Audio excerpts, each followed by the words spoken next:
So welcome to this last session, the second summary of the 6th Adhyaya of Sri Bhagavad Gita. We start with the gratitude to the Lord, with whose grace everything is possible, and the Guru Parampara through which this knowledge is protected, preserved and passed on for generations. I pay my respects to Pujya Guruma, Guruji, with whose grace I am able to learn the scriptures and share my understanding with you. Om Sahana Bhavatu Sahanau Bhunaktu Sahaviryam Karavavahai Tejasvinavadhitamastu Mahitvishavahai. Om Shanti Shanti Shanti. So 6th Adhyaya, as you all know, is Dhyana Yoga, the Atma Sanyama Yoga, where this Sanyama or modulation or control of the Mana, Buddhi, Indriya, Sharira is important for us to go on into meditation. Krishna talks about this spiritual journey, sadhana, from the 2nd to the 5th Adhyaya, this Gnana and then the sadhana for the Gnana has been talked about. And now in the 6th Adhyaya, he talks about how we can enter into Vedantic meditation, which is also called Nididhyasana, which will help us to assimilate the knowledge that we have already heard, which we have already known. And this assimilation is not easy because of Viparit Sanskara, Viparyaya, of our old Sanskaras, which we have to negate and we have to change them to a new Sanskaras by Dhyan Prakriya. And for Dhyan to become successful, our body, mind has to be quiet. Tam vidya dukkha sanyoga viyogam yoga sanhitam sanishchayena yoktavyo yogo nirvinna chetasa. So in this shloka, Lord Krishna mentions about what is yoga. And it says dukkha sanyoga viyogam is yoga. Yoga sadhana should be done with nishchayena and it must be done anirvinna chetasa, means with a lot of enthusiasm. Now, let us understand what is Dukkha Sanyoga Viyoga. Now, Dukkha is part of the Jiva Swarupa. It is not in the Atma. Atma does not have any Sukha, Dukkha. It is beyond all this. So, Dukkha is in the Anatma, which is in the mind and the intellect. And when we do Tadatmya means we identify ourselves with Anatma, with our body, our mind, our senses, then we feel that we are Dukhi. We have this pain, we have this misery. Otherwise, it is not in our real self. So it's an illusion, it's a Bhranti. Dukkha is also Bhranti. Dukkha Sanyoga, it's also an illusion. We have already been misidentified, and when we give it up, uska jo Viyoga, there is a disunion of Dukkha Sanyoga. So that itself is called Yoga. So Yoga means we have to clearly understand that we are not this Anatma. We are this Atma. So this clarity of understanding is what is Yoga. And that is the Atma, Anatma, Viveka. And then to understand that my real self is this Atma Tattva. And this, once we accept this reality, there is no Dukkha. For the Jnani, there is no Dukkha because he knows that he is this Atma, he is not the Anatma. And the spiritual journey is also changing the habits, the sanskara from the old to the new. There is no failure, only there is progress, nothing goes in vain. And every opportunity is a learning process. We need to keep our attitude as a positive attitude and it takes time. We shouldn't lose hope. Anirvinna chetasa. We have to bas lage raho with a lot of enthusiasm. And everybody is at a different level of their own sadhana, so we should not compare with other seekers that what is their sadhana, what they are doing. But we have to understand what is best for us, what is good for us, what is our liking. हमारी रुचि कहाँ है, what do we love, what do we like, that kind of sadhana we should use. If there is no clarity, then we can go and ask a guru what kind of sadhana we can use and progress on this path. Sankalpa prabhavan kaman styaktva sarvan sheshatah manasaivendriya kramam viniyamya samantatah. So here Shri Krishna talks about Sankalpa Prabhavan Kaman, all the desires which arise in our mind and which these desires arise out of Samyak Kalpana, which is called Sankalpa. Sankalpa is the root cause of all the desires. Samyak Kalpana means thinking that this is good for me, this will give him pleasure. This kind of Samyak Kalpana, imagination, gives rise to desires that I want this, I want to have this. So that kind of desire for the objects comes. And this can only be controlled by properly controlling our senses, Indriya. Because Indriyas are the ways with which we can get all this knowledge of the subjects or all the objects from outside into our mind. So this Indriya Sanyam is the first step towards Dhyana Sadhana. It is very important. Only then we will stop thinking about these outer objects and we should keep them outside during the meditation.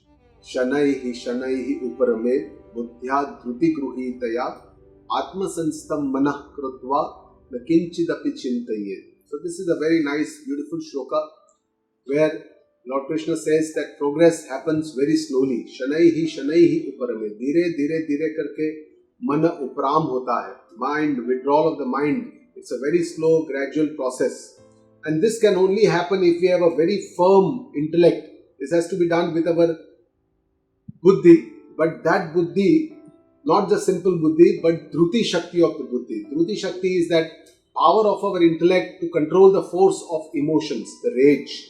That power of our intellect is called the dhruti shakti. So that buddhya dhruti gruhitaya. With this power, we have to control this mind and then shanaihi uparamet. Or uparam karke kahan le jana hai? Then we have to keep it in the atma sanstam manah krutva. We have to keep it engrossed in our atma. And nakinchidapi chintayet. Don't think of anything else. So Shanaihi means that mind is very, very unsteady. It takes a lot of time to train the mind. It's not easy. First we have to understand that the mind requires training, and then the entire spiritual journey is maturity of the mind. The mind has to be matured, and all the changes that happen very slowly with a lot of understanding. The mind needs to be trained. We need great efforts, we need great patience, and it takes a lot of time, and that's why most important thing in the spiritual journey is our mind, because it's only through our mind that we have to understand, through our intellect that we have to go through our real self and know the truth. So we have to first cultivate our mind to get this. And what do we have to do the mind when it comes back from the outer objects? We have to steady it in our self, in our God, and we have to use a discriminating intellect, viveka. And there are many prakriyas which are described in Vedanta, how we can use this vivek, which are called Atma, Anatma, Viveka. Sharira Traya Vivek, we have three kinds of Sharira. So in the paradigm of the space, we have Sthula Sharira, we have the Sukshma Sharira, which consists of Sattar Tattva, 17 elements, Jnanendriya, Karmendriya, 5 Pran, Mana, Buddhi. So all these 17 Tattvas are the Sukshma Sharira. And then we have a Karana Sharira, which is Avidya. Then we, as daily, in the time paradigm, we go through 3 stages. We go through the Jagrat Avastha, 3 Avastha, Avastra Traya. So Jagrat Avastha, when we go to sleep, we see dreams, so that's our Swapna Avastha. And when we go to deep sleep, we experience immense pleasure. But this is out of ignorance, Tamaguna. It is not out of Sattva Guna. So this are the 3 stages where every day we go through. But still I am there, and all these 3 stages pass through in front of me. So this is the Avastra Traya Viveka, Sharira Traya Viveka, Jada Chetana Viveka, Laya Prakriya, which is described in Kathopanishada. So these are many such prakriyas we can use. We can think of our Atma Swarupa as a Karta, as a Bhokta, as Asanga, as without being born, without unborn, it does not die, Najayate, Namriyate. So all these shlokas of Bhagavad Gita can be used during meditation to understand our Atma Swarupa, and then gradually we have to go to the final, what is the real Sat, Chit and Ananda, and then we have to feel that Ananda, that bliss during the meditation. So essentially the process is to understand who am I, what am I, who am I, and I have to go to that understanding. So from Anatma, with which we are identified very strongly, the body, senses, mind, intellect, plus the Chetan. Of course, we believe ourselves as Chetan, as life, as soul, but we believe that the soul is inside us. Our body is and mind is the main thing that we are. And from this we have to go, Neti is the Prakriya. Na iti, no, I am not my body, no, I am not my mind, I am not my prana, I am not my buddhi, I am not my ahankara. All these go, Neti. Finally what remains? is Atma. It is a consciousness. It is a pure Shuddha Aham. So this I have to understand. I am the Sakshi. I am the awareness. And then once I understand this, I have to see this kind of awareness in all the beings, not just in me. And then I have to understand that this awareness or this Sakshi or this Atma is everywhere. Not only inside, but it is outside also. So it is Sarva Vyapaka. And then finally, we have to understand that all these consciousness is just one. There is no bheda between my Atma and somebody else's Atma. There is no bheda between Chaitanya and Atma. There is no break between Atma and Brahma. Everything is one. And with this understanding, we understand the essence of the Upanishads, that is Aikya Jnana, the oneness, Aham Brahmasmi. So this is what meditation is meant for, to take us from our conditioning to the reality, to see that I am the Sakshi, I am the awareness of all the three states, which all come as anitya, temporary, every day in myself, which is the only nitya thing, which keeps unchanging. And here I have to steady my mind and I have to feel the inner bliss. So that is the process that I have to follow. Yato yato nischarati manaschanchalam asthiram tatastato niyam yai tata atmanyeva vasham naye. So the mind would still keep on wandering. Even while we sit in meditation, the mind leaks, it goes out. It just finds a reason to go out. Sometimes we are not even aware that it has gone out, and then we suddenly, after some time, go from one to another to another. It goes from different thoughts, and then we suddenly realize, oh, I was in meditation, but I've been thinking about other things. So then we have to get hold of the mind, bring it back. So here Shri Krishna says, yato nischarati. So for whatever reasons the mind goes back, for the same reason you have to get hold of the mind and take it back, and then you have to put it back in the Atma. So that is the entire process which we have to keep doing to make the mind steady. So there can be many obstacles to this dhyana sadhana. It is not easy, and taking mind from anatma to atma is a very difficult task because the mana is so chanchala. And these obstacles can be the kama, desires, ambitions, krodh, anger, bhaya, a lot of different types of bhaya, like diseases, like death, all these fears, and udveg, anxiety, stress of the past, of the future, chinta, tension, nirasha, dejection, deenata, helplessness, karya bahulya, too much of work, vikalpa, some kind of undecided mind, maybe for some social function that we need to attend, or for some decision that we need to take in our life. We have not yet decided. So when we sit in meditation and close our eyes, those undecided things will crop up in our mind, so that we start thinking about the pros and cons of these things. So these kind of vikalpa and laya, drowsiness during sleep. So these are all the obstacles to meditation, and one by one we have to remove these obstacles to go deep into our meditation sadhana. It's not easy, but this is only possible by being very aware about these issues. There are several ways that satsanga teaches us how we can take care of each of this. Suppose dhyana kale, suppose we feel sleepy, what to do? Then there are techniques described. Suppose we have a lot of anger, what to do? Then there are techniques already.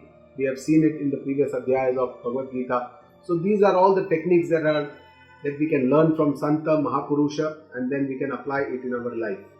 Prashanta manasam yenam yoginam sukhamuttamam upaiti shanta rajasam brahma bhutam kalmasham. So what is the benefit or the phala of the meditation?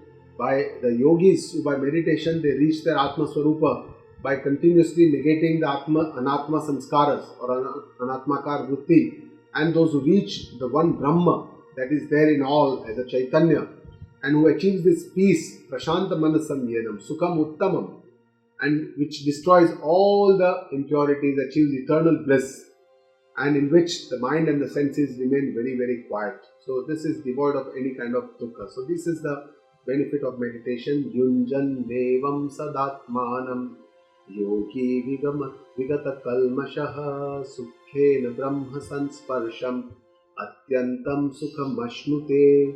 So any yogi who makes efforts to reach the goal with self-control, Yunjan devam sadatmanam, who constantly tries to be in the Atma and whose impurities are removed, Vigata Kalmashaha, he achieves eternal bliss. Brahma Sansparsha Atyantam Sukham Ashnute. He achieves his eternal bliss by communion with the Supreme. And this happens, Bhagavan Krishna says, Sukhena. Sukhena means it very happily or very easily he achieves this. But this meaning is important, and we need to understand whether this spiritual yatra or sadhana or this adhyatma sadhana, is it easy or is it difficult? If you ask, most people will say it is very difficult. It is not possible to meditate. We sit in silence for some time and the mind just goes wandering. Some people may say, Santa Purush, Mahapurush, those Jnanis, wise people will say it is very easy. It is not difficult. For them it is very easy. So what is it? And even in Bhagavad Gita, Lord Krishna talks about different aspects. In some areas he says it is very durlabha to get this kind of people to get enlightened and then to attain this jnana is durlabha. Now here he is saying that it is Sukhena, Brahma Sansparsham, Atyam Sukham, Mashnute. So means, he says here it is quite easy. So to understand this, let us understand that this is a journey which requires a lot of firm commitment. And if one is not prepared for this commitment, for that person it is a difficult journey, no doubt. If somebody is prepared for the internal change, changing the priorities, changing our belief systems, changing our obsessions, changing our entire attitude, our mindset, then for that person who is an open-minded person, it is not a very difficult. It is easy, this yatra. So Adhikari is a person who has a lot of enthusiasm, he is eager, he has patience to go on this path, who is open to learning, who uses all his time to learn. For that person, it is not very difficult yatra. But for Anadhikari, who is already intrinsically a lazy person, who has a lot of fears, lot of emotional upheavals, lot of doubts, haste, who has a haste getting the results, for them it is a difficult sadhana. So we need to remove all these obstacles that come on our way to make our road easy. It is like going on a road trip, and in between there may be traffic jams, the car may break down, there may be the tires may be punctured. So all these obstacles will come in our lifetime, but we have to get over it one after the other. The 29 to 31st 3 shlokas, the main Atma Gnan of the Upanishads, the essence of the Upanishads is described. What the Mahavakyas of the Upanishad like Tattvam Asi, Ayam Atma Brahma, which describes the Jiva and the Brahma Aikya, the oneness, which is the final climax of the knowledge, is described here in Gitaji. And the same description of similar understanding is given in the Upanishads.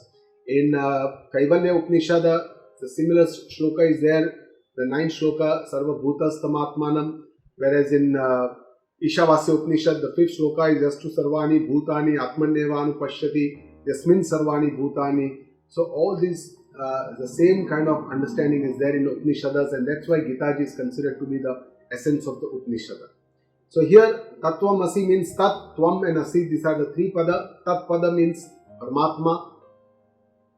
Tvam pada means you or the Jivatma, because here when the Updesha is being given by the Guruji, he says Tvam pada, Tvam. But when we do introspection, we have to think about I or Aham pada. And Asi means Aikya. So the 29th shloka talks about the Tvam pada, the 30th shloka about the Paramatma, the Tat pada, and 31st shloka talks about the Aikya or Asi. Now to understand the Mahavakya, we need to understand that there are 2 ways of looking at a meaning of a word or a sentence. One is called Vachyartha and the second is called Lakshyartha. Vachyartha means it's a literal meaning, because when we speak a word, there is some meaning that comes up or pops up, which is called Vachyartha. Whereas Lakshyartha means it's a literal meaning, it's an implied meaning. It's not the literal meaning, it's an implied meaning. So here we have to think what could be the meaning here, and then we have to apply that meaning. So if you see Tvam pada, I, Aham, if you see Vachyartha, who am I, then he says I am this body, I am this mind, I am this form, I am this shape, and I am living person, so I am with the soul. So this is what it means, it's a Vachyartha. But if you talk about Lakshyartha means, what is the implied sense, we'll come to that. But Tatpad, similarly for Paramatma, the Vachyartha or the literal meaning is God. But now when our Upanishads say that there is an Aikya between Jiva and a Brahma, So with the body, mind and soul and the Paramatma, there cannot be any Aikya. So we have to try and understand what could be, how could we be one? If Upanishad talks about Aikya, then there has to be some way we have to understand that how Aikya can be seen, it is possible. So this is called Lakshyartha. And with this process of the Vedanta which is described, we go from Anatma to the Atma and understand clearly that I am not the Anatma, I am the pure Shuddha, my Aham, my Ahankara or myself is this Atma Tattva. Similarly, the same process can be done with Paramatma and we can reach to the Chaitanya. So Chaitanya and Chaitanya, there is no Bheda. It is Aikya. There is a sameness of Chaitanya. So if we have a vision on the Chaitanya, then in between Jiva and Brahma, there won't be any difference. So the 29th shloka says, Sarva Bhutastam Atmanam Sarva Bhutani Atmane Ikshate Yoga Yuktatma Sarvatra Samadarshanaha. So how can we see this oneness in the many or the differences? And the first step is Sarva Bhutastam Atmanam, seeing the Atma in all the beings. So first we have to see Atma in our own self and then we have to see Atma in all the other beings. Right? So that is the first step. Then the second step is to see all the beings within the Atma. So once we see Atma in all the beings, then we have to think that Atma is not just limited to the body, but it is not only inside, but it is outside also. There is no limit to Atma and everything is just Atma, it is consciousness. And then we have to understand that all the bodies are suspended in this, they keep changing in this Atma or in this consciousness. So in this divine consciousness, all the beings are there in the Atma. So that is the next step. And this is a vision of the Yukta yogi who obtains a Jnana. And for him the vision is Sarvatra Samadarshana. They see everything as one because they see the Adhisthana, they see the Karana, they see, their drashti, the vision is not on the forms or the shapes, but it is on the Adhisthana. Sarva Bhutastam Atmanam Sarva Bhutani Chatmani Ikshate Yoga Yuktatma Sarvatra Samadarshanaha. So that was the 29th shloka. And here it is a vision of the Gnani, the Atma, Anatma, Viveka, that I am the pure consciousness, I am the Atma, I am not this body, mind complex within all the Bhuta. And then he sees that all beings are in the Atma and he believes that I understand as Aham Chaitanya is the same as a Sarvavyapak Chaitanya. So Sarvavyapak Chaitanya, it is called Brahma. Aham Chaitanya, Shuddha Chaitanya, it is called Atma. But in essence, Atma and Brahma is the same. There is no difference. This is just to understand initially that I am the Atma and then I have to understand that Atma is Chaitanya.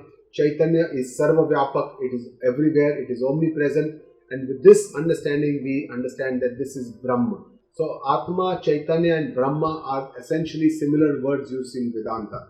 And we have to understand that I am this eternal consciousness, Aham, Atma, Brahma. So this can be understood with this common example which is given in Vedanta about Ghata and Akasha. So within the Ghata is like a body, it's a form or a shape, and whatever space is there in the Ghata is called Ghatakasha. And then there is some space outside the Ghata which is called Mahakasha. So every Ghata or every body has its own Ghatakasha and has its outside is Mahakasha. So initially we have to understand that Ghata and Akasha is inside, and then all the Ghata have the Ghatakasha, and then we have to understand that there is a Mahakasha, and then finally we have to understand that all the Ghata are situated in this Mahakasha. Means there is only Mahakasha is the only, that is the eternal Atma in which all these Ghata are there. So with this understanding, Chaitanya is Sarva Vyapak, it is inside, it is outside, it is everywhere. So it is not just Ghatakasha, but it is Mahakasha. With this is the understanding that we need to develop. So with this understanding, we develop an understanding the Sarvatra Samadarshana. This is the essence of the Upanishads, and we see the oneness in the many. Even Bhakta will see the presence of God everywhere. The Gnani will see the presence of Aparoksha Chaitanya everywhere. So the vision is not on the Karya or the Nama Rupa, but on the Karana, that is the Brahma. Yo mam pashyati sarvatra sarvam cha mai pashyati tasyaham na pranashyami sachame na pranashyati. So in this 30th shloka, Lord Krishna says that Atma and Paramatma are the one and the same. There is no difference. He says, who sees me everywhere, who sees everything within me and always sees me, I always feel very close to him. He is not lost to me, neither I am lost to him. So this is what is the Aikya of the Atma and Paramatma, Jiva and Brahma. In the previous shloka he says Atma is within the beings and all the beings are within the Atma. Here he says one who sees me in all the beings and one who sees all the beings within me. So that is the same actually. The Atma is the Paramatma and there is no difference. We have to see this Sarva Vyapaka Chaitanya. Initially we may have to feel that this is the reality because initially we may not know. So initially we have to do bhava and then finally it will become like a gnana. The 31st shloka. Sarva bhuta stitam yomam bhajatyekatva mastitaha sarvatha vartamanopi sayogi mai vartate. So in this shloka, Lord Krishna says that we can see the Aikya, and once we have this vision of the oneness within everything, then this enlightened person, he always lives in me. He says, Sayogi mai vartate, he lives in me. So with this Aikya, and the expression of these Jnanis can be different for different people. Some can be Avdhuta type, some can be Acharya type. But the Jnana that they have, the knowledge is the same. The 32nd shloka, Atma paumyena sarvatra samam pashyati Arjuna sukham va yadi va dukkham sayogi paramo mataha. So in this, Lord Krishna says that the wise people are very, very compassionate. Why is that so? Because they have a vision. So wise, enlightened people, they see oneness everywhere. They see the same Atma that is their soul as the other soul. And that's why they can feel the pain and the pleasure of others. That's why they are so compassionate people, and such a yogi, according to, in my opinion, Paramo Mataha, they are the Shrestha yogi, he says. Samanya Dharma, in Mahabharata it is said that we should do to others what we want others to do to you. We should not do to others what we don't want others to do to us. So this is a Samanya Dharma which is there for all of us, and that is what we have to understand. So in the 33rd shloka, after listening to all this, of the entire, the highest levels, understanding the sameness of vision, Samatva Bhavana, Arjuna, he thinks, Yoyam yogastvaya proktaha samyena madhusudana etasyaham na pashyami chanchalatvat stitim stiram. So Arjuna here, he asks a question which is everybody's experience. For almost everyone will have this kind of experience, that the yoga that you just mentioned of oneness, it looks like the dhyana, gnana, samatva, bhavana, all this, it looks like very difficult. I cannot see my firm state of that yoga. Arjuna says, Etasyaham na pashyami. I cannot see that I can achieve this. Why? Because it says, Chanchalatvat sthitim stiram. The mind is very, very unsteady. It is very chanchal. And that's why I can't see that I can reach to this stage. I can't control. And this is by a person like Arjuna, who is a Shrestha Dhanurdhara, who is so focused, who is so concentrated. He could actually do a Matsya Ved while looking at the water, and the fish was also moving at that time. So this is the Arjuna who says like this. Obviously he asked this question for all of us. It is not for him that he is asking this question. But so he says, Chanchalam hi manah Krishna pramati balavad drudam tasyaham nigraham manye vayori vasudushkaram. He says because the mind is very chanchal, very agile. It is pramati, it is very powerful, it is balavad drudam. By force it makes me do things I don't want to do. It's very obstinate, does not understand. Tasyaham nigraham manye. That to control this mind, it looks like he says, Vayoriva sudushkaram. It is as difficult as controlling the wind, he says. So everybody wants the mind to become quiet. Everybody wants to sit in silence, meditate for some time, but we are just unable to. And this is the experience of many of us, and that's why training of the mind is the most difficult thing. Shri Bhagavan Uvacha Asanshayam Mahabaho Manodurnigraham Chalam Abhyasena tu kaunteya Vairagyena cha gruhyate. So Shri Bhagavan Uvacha, Lord Krishna says, yes. He says, I agree. Arjuna, he accepts Arjuna's question and his situation, and he says, yes, I understand There is no doubt that mind is very restless. The control of this unsteady mind is definitely very difficult. He says, Asanchaya Mahabhav Mano Durnigraham Chalam. It is very difficult to control this mind. But he says it is not impossible. It is possible to control, and here Lord Krishna shows two solutions how to control the mind. He says Abhyasa and Vairagya. These are the two solutions he gives, that by this you can control your mind. Abhyasa means constant practice, keep on revising. Suppose you are doing dhyana, keep on revising. You are doing shravana, manana, nididhyasana, whatever sadhana you use, you keep on doing it again and again, japa, swadhyaya, Ishwara pranidhana, whatever, we do nama smarana, mantra, japa, whatever. We just keep on doing it. And with the Vairagya is also very important, because if we don't have Mahatva Buddhi in this goal, if we don't have this as a priority, and we have a lot of Mahatva Buddhi outside in the world, that we cannot go inside and start this spiritual journey. And that's why Abhyasa and Vairagya both are very, very important. So understanding the mind is sadhana. We have to understand that the mind is made to be active, because when we are in the worldly activities or connections, there are several goals that we need to achieve. There are several tasks for us in the world. There are many, many ambitions we need to do. That's why the mind keeps moving, and that's why it becomes very unsteady, chanchala. But when we go to the spirituality, when we have to go deep within, our goal is only one. There is no second goal here. And that's why our mind also has to become very focused and very steady. So this is the training of the mind, which is very important. And this training of the mind can happen by several ways in understanding.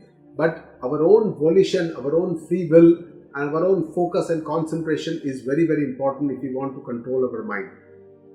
So Abhyasa means constant practice, regular repeated revisions. It is important for learning any skill, and to attain a perfection in any skill, we have to do so many times Abhyasa to master any skill. And to quieten the mind is also like a skill which requires repeated practice. We can start with japa, nama japa or mantra japa. Subsequently, all the activities, all the karmas that we do in a day-to-day life, also we should do it with concentration. Whatever we do, we try to keep our mind at that time in that activity, whether it is a worldly activity or adhyatmic activity like seva, puja, path, parayana, pranayam, whatever we are doing.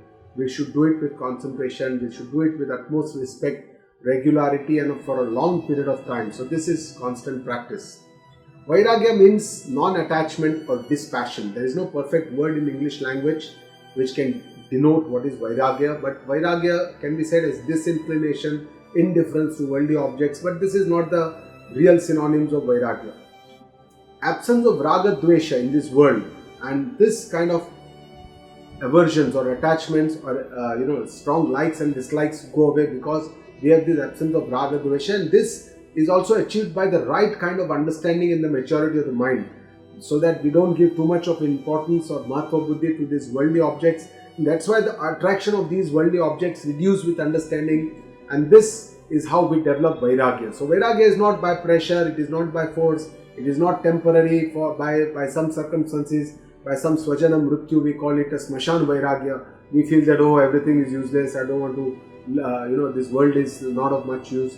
So that is a smashan Vairagya, it's a very transient Vairagya. But real matured mind, with which understanding we get, kind of a subtle Vairagya, dhire dhire, Mahatva Buddhi jaise kam hoti ja rahi hai, that is a healthy mind and a healthy Vairagya. So attitudes of a seeker, when we interact with our worldly objects, it could be one is to see the dukkha, because then only it will give the Vairagya. How can Vairagya come if we keep on seeing sukha in all the worldly objects? We will never get Vairagya. So we have to change our vision, and it is called Pratipaksha Bhavana. We have to see the other side of the same thing, or Samagra Darshana. We have to see it from all the sides. The second is what is called as the Upeksha Buddhi. We have to see with indifference. And the third is what is called as the Swastha Svikar Buddhi, healthy acceptance. So this is the way we can get Vairagya, by seeing the worldly objects differently. Now let us understand what happens when we see a red rose.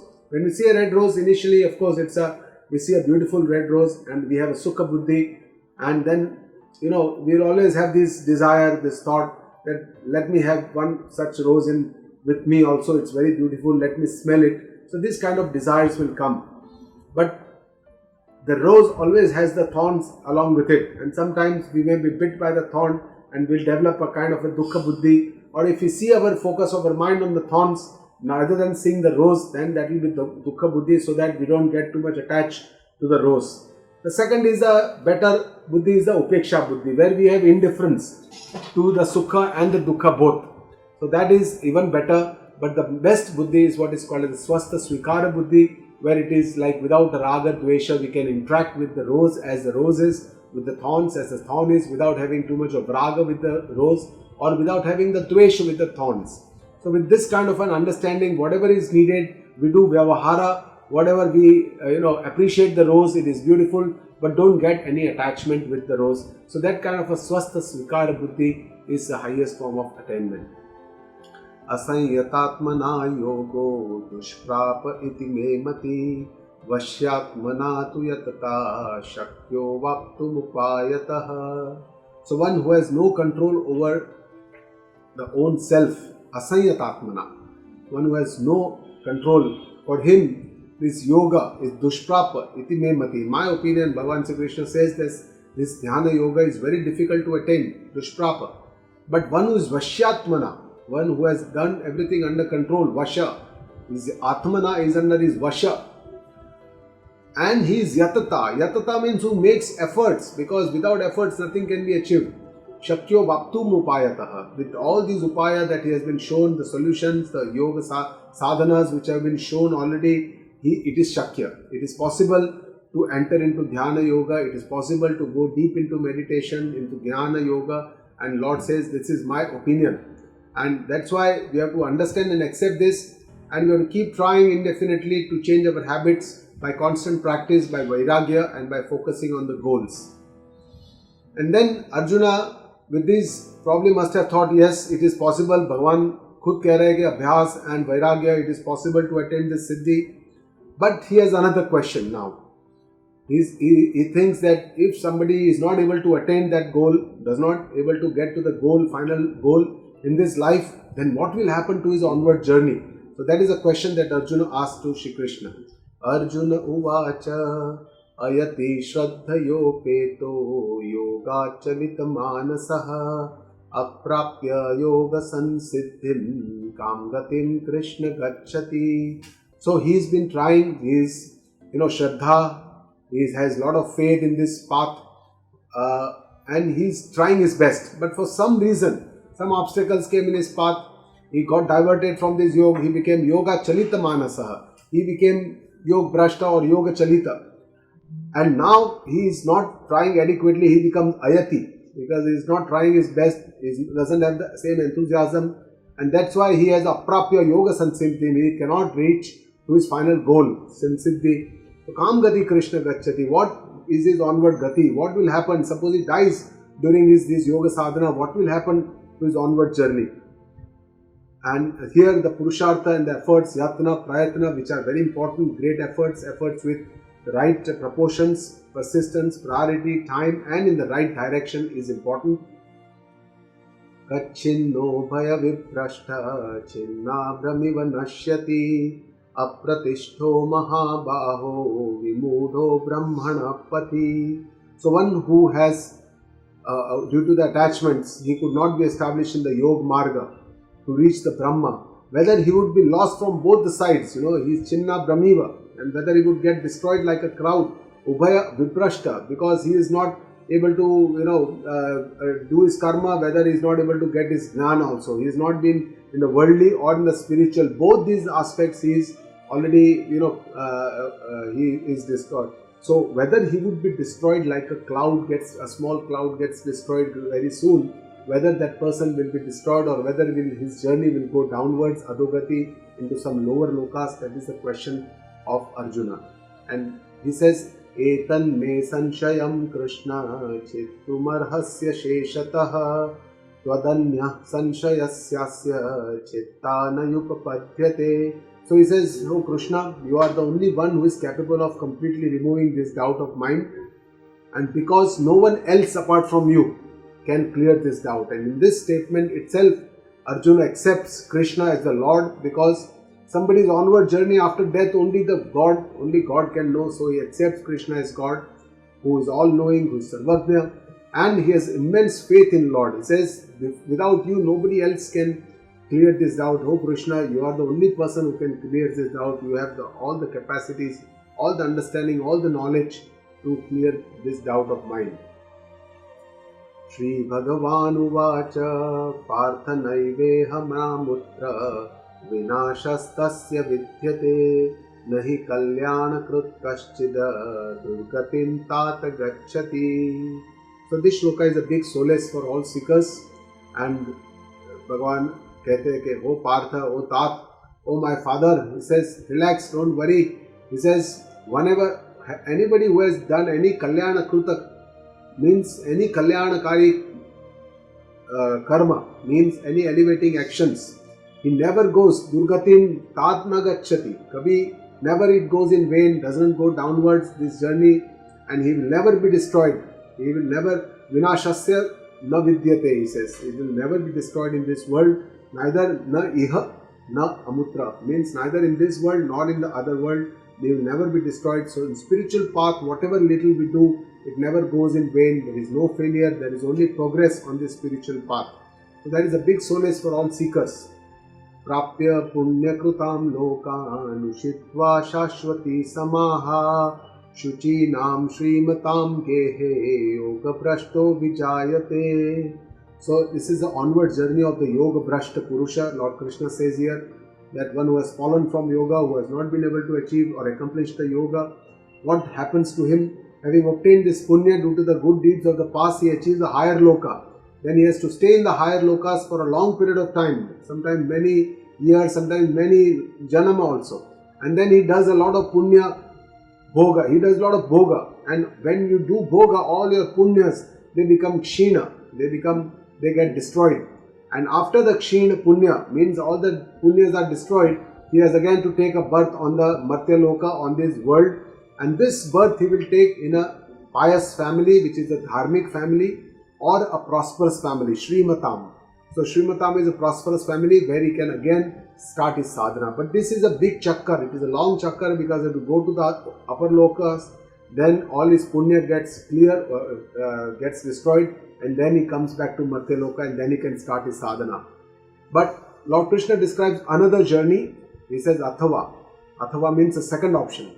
Yogi name Athava yogi nameva kule bhavati dhimatam etadhi durlabhataram loke janmaya didrisham. So he says Athava, he takes birth directly in the family of yogis. Yoginam eva kule bhavati, or dhimatam. Dhi means buddhi. So the learned, the wise people, or the wise or the gnanis, unke ghar mein he gets a birth. So this kind of birth, durlabhataram, it is even more rare in this world. Loke, in this loka, it is even more durlabha, because to be born in a gnani family, yogi family, means those sanskaras are there right from his childhood. And that's why he can start his sadhana much faster, and he can reach to his goal, yoga sansiddhin, much faster. And there are many nimitta, that reasons or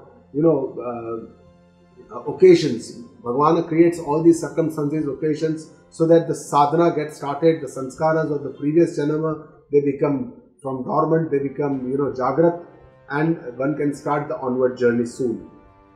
Tatra tam buddhi sanyogam labhate paurvadaihikam yatate cha tato bhuyah sansiddhau kuru nandana. So how does this person start his onward journey in the next birth? So in the next birth, what happens is the previous birth related impressions or sanskaras were already there. They now join with this buddhi yoga and his sanskaras and karma of this janma, and from there he can start his sadhana and he can reach his goal. And this is the the arrangement that is done by Bhagavana, this karma phala arrangement. And that's why with this he gives us this sukha, dukkha. Sometimes dukkha helps us more to get into this spiritual path. Most of the people who have gone into this path must have gone because of some difficult dukkhas that they have endured in this life. So God creates this situation where He creates this this nimitta for us to develop ruchi or sanskaras, so that we can go into the spiritual understanding. पूर्वाभ्यासेन तेनैव ह्रियते ह्यवशोऽपि सः जिज्ञासुरपि योगस्य शब्दब्रह्माति वर्तते. The previous sanskara of sadhana induces the person for his onward journey on this path by jignasa, by desire to know the truth, and by his efforts, because without efforts nothing is possible. Yoga is important, the efforts is important, and then with this he can go beyond Shabda Brahma. Shabda Brahma is Veda. Veda itself is called Shabda Brahma because these are the words of the Lord himself, and that's why it's called Shabda Brahma. He ati vartate. Ati vartame means he would transcend whatever is given in the Veda, all the karma kanda, karma kriya, whatever needs to be done. He'll transcend this by his desire to know the truth and by his efforts. And this happens because of his purva janma sanskara, which induces him onto this path for his onward journey. So next shloka, Shri Krishna says, Prayatnatyatmanastu yogi sanshuddha kilbishaha अनेक जन्म संसिद्धः ततो याति पराम गतिम्. So here Lord Krishna says that the spiritual progress needs a lot of efforts from the seeker's side, and it is not just journey of one life, because we see our life as one limited life, whereas the God's vision is very different. In the God's vision we have several lives, aneka janma sansiddha. So there are many janma in which we can make this sansiddhin. Fructify the yoga. So efforts of many such life, finally we become free and we achieve the moksha, param gatim, we can prapta with this aneka janma sansiddhi. And he has made this system where we can restart our journey from where we are left in the previous janam. So prayatnat yataman, what is mentioned here, it's a very beautiful, yataman means efforts, but prayatnat yataman means these are some special efforts which are consciously done efforts. And these efforts, special efforts, are accompanied by our enthusiasm, nirvinna chetasa, patience, dhairya, eagerness, utsaha. The efforts have to be in the right direction towards the goal. They have to be in the appropriate amount, not too much, not too less. And this has to be nirantara, continuous, satatam, nairantarya, and with understanding. It cannot be just, without understanding we cannot do these efforts. And this is in the goal with always in our mind. So these are the kind of efforts we need. And Lord says, Aneka Janma Sansiddha, journey is very long. You may take many lives, but here Guru Maharaj tells us that many lives does not mean that we can think as a seeker that there are many more lives for us to come, and that's why we can postpone our siddhi or moksha to the next janam. We should not do that, because we never know when the next human life will come, because the janma can happen in many different species, many different yonis, and that's why we have to take a firm resolution that we have to finish this journey and reach our goal in this janama, and that's why we have to put all the best efforts for this journey. So many lives also means many obstacles, because when we are living in the world is full of obstacles. There's some social circumstances, personal circumstances, family situations, professional, work related, diseases, lots of things will happen and it may not allow us to complete our journey. And then the road gets longer and longer. We may think that we make a lot of planning, but then a lot of things get changed on the way. So it is not easy, as many things in this world are not within our control. Attractions are many. The path is also very slippery. The attractions of these objects, the outer world is so strong, and that's why awareness of our sense, mind, is very important. Mind and senses are ready to enjoy if as Guru Maharaj says, Sajapta is the most important part in sadhana, and Najar Hati Durghatana Ghati. So one moment of unawareness and there is an accident. And that's why we have to be, as a sadhaka, we cannot afford to be unaware or neglect our awareness or our understanding. So understanding in every moment is important. Final destination is definitely moksha. It's a supreme bliss that we have to attain. We have to feel it from our own self and to understand the truth and the reality that our scriptures, our Upanishads tell us for us. Tapasvibhyodhiko yogi jnanibhyo vimatodhikaha karmibhyaschadhiko yogi tasmat yogi bhavarjuna. So here Lord Krishna praises the yogi and the path of the yoga marga, dhyana, gnana, and he says, "Oh Arjuna, in my view, yogi is superior to the ascetic. Yogi is, tapasvi vyo adhikaha yogi, means he is superior to ascetic. Says yogi is superior to the wise person. Gnani bhyopi matodhika. In my opinion, he is superior to even the wise. But wise person here does not mean the gnani or the enlightened person, because in many other time in Bhagavad Gita alone, Lord Krishna says that gnani is the supreme person, means it is the highest attainment. When he described all the Gnana Yagna in the 12th Adhyaya, he said Gnana Yagna is the Sarvashreshta Yagna. He says Gnana Agni Danta Karmani. Everywhere he praises Gnana like anything. But here the wise person or Gnani means that Pandit, means he is already having a lot of knowledge. Not that a person has assimilated knowledge in his aparoksha anubhav nahi hai, but a lot of information is there, a lot of knowledge is there, and he is a Pandit. So that is the wise person here meaning. Yogi is superior to a karma yogi. Karma vya sha adhikha yogi. So yogi is superior to karma yogi, and therefore he says be a yogi. And when he uses the word yogi here in this adhyaya, Shri Krishna means yogi means Atma Sanyama yogi, because this is Atma Sanyama yoga. So one has to be restrained in our control of body, mind, intellect, or a dhyana yogi, somebody who can be go deep into meditation, dhyana, because this is a dhyana adhyaya. So in every adhyaya, in the Karma Yoga Adhyaya, when Lord Krishna talks about yogi, it means that he is a Karma yogi. Here it means it is a Dhyana yogi or Atma Sanyama yogi. So no single sadhana, the main essence of this shloka is that no single sadhana is good enough. One needs a samuchya.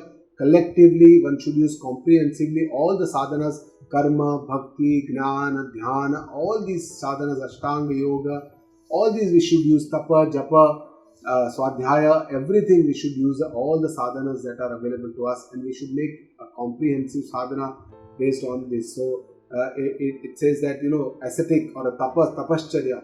If you do tapa means giving some kind of a dukkha swechha, means on our own accord, with our own will, we give some miseries or difficulties to our body. That is tapa.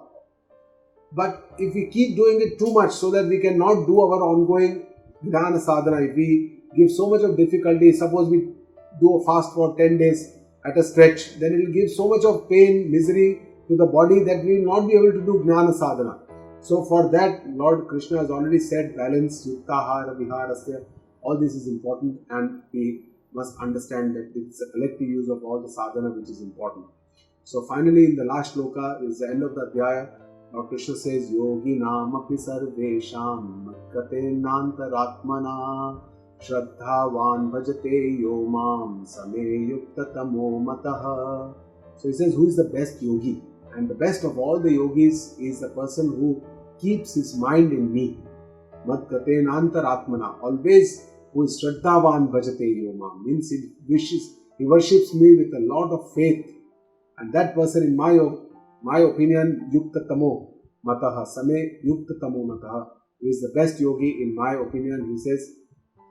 And one who uses yoga to join with the Supreme. Yoga itself means union, communion with the Supreme. He is a yogi, and even during our Vyavahara Kala, not just during our Dhyana Kala, but even our Vyavahara Kala, one who remains connected with me all the time, who remains in me, that is what Lord says, that he is the best yogi according to the Bhagavana.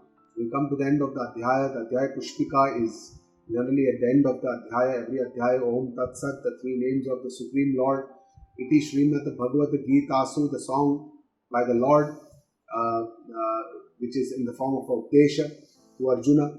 Upanishatsu, which is the essence of the Upanishad teachings. Brahma Vidyayam, the goal is to know Brahma Vidya or Atma Vidya, the ultimate knowledge of the self.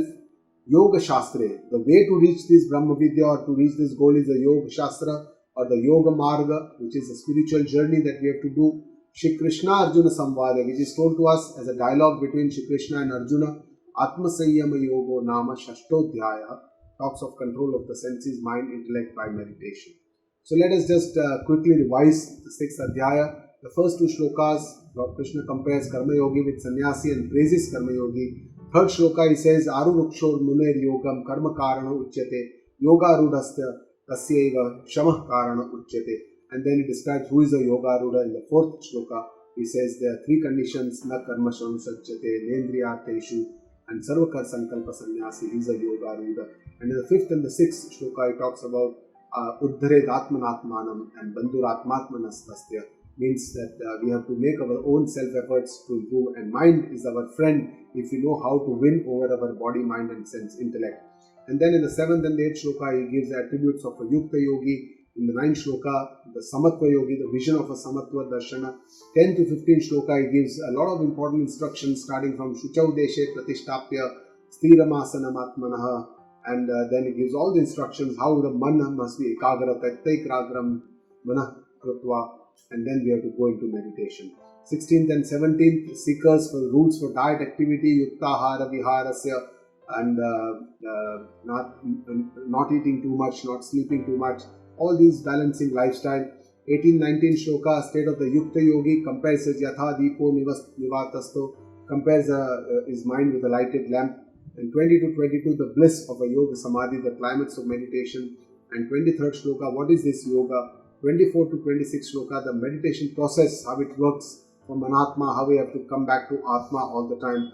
And then the benefits of the Dhyana Yoga, what do we get? The Atyantik Sukham, which is easily or happily we achieve this Sukhena. 29 to 31st shloka, the Aikya Darshana, which is the essence of the Bhagavad Gita and the Upanishadas. And the 32 is the compassion of the Param Yogi Atmopamyena Sarvatra. What is that vision? 33-34 shloka, Arjuna's question that this mana is very chanchala and how can I steady this? And Lord gives him two solutions, Abhyasa and Vairagya, and tells him that yes, with this you can control your mind. 37th is Arjuna's question again, what is the onward journey or gati of the Yoga Brashta, Yoga Chalita Manasa. And in 40th shloka, Lord Krishna gives us the solace that Yoga Brashta never gets destroyed like a cloud, he says. And 41st to 45th shloka, it talks about two types of gati of the Yoga Brashta in the next life, how he picks up the Yoga Sadhana and leads to Moksha and Paragati. 46, he praises Dhyana Yogi. Out of all the yogis, he says he is a Sarvashreshta Yogi. And 47 shloka, he says the Yuktatama Yogi is somebody who Shraddhavan Bhajate Yomam, and who lives in me, is the Yuktatama Yogi. And with this is the connection to the 7th Adhyaya, which is a Jnana Vijnana Yoga, which we will start next. Om Tat Saditi Srimad Bhagavad Gitasu Upanishadsu Brahma Vidyayam Yoga Shastre Shri Krishna Arjuna Samvade Atma Sanyama Yogo Nama Shashtodhyayaha Sarva Dharman Parityajya Mamekam Sharanam Vraja Aham Tva Sarva Papebhyo Moksha Ishyami Ma Shuchaha. This is the 66th shloka of the 18th Adhyaya, which is the end of all the Updesha of Shri Krishna, and it has been a tradition that after every Adhyaya we recite this shloka. So with this we come to the end of the 6th Adhyaya. Guru Brahma Guru Vishnu Guru Devo Maheshwara Guru Saksha Parah Brahma Tasmai Shri Guruve Namaha. Om Shanti Shanti Shanti. Om Purnamada Purnamidam Purnat Purnamudachyate Purnasya Purnamadaya Purnameva Vashishyate. Om Shanti Shanti Shanti.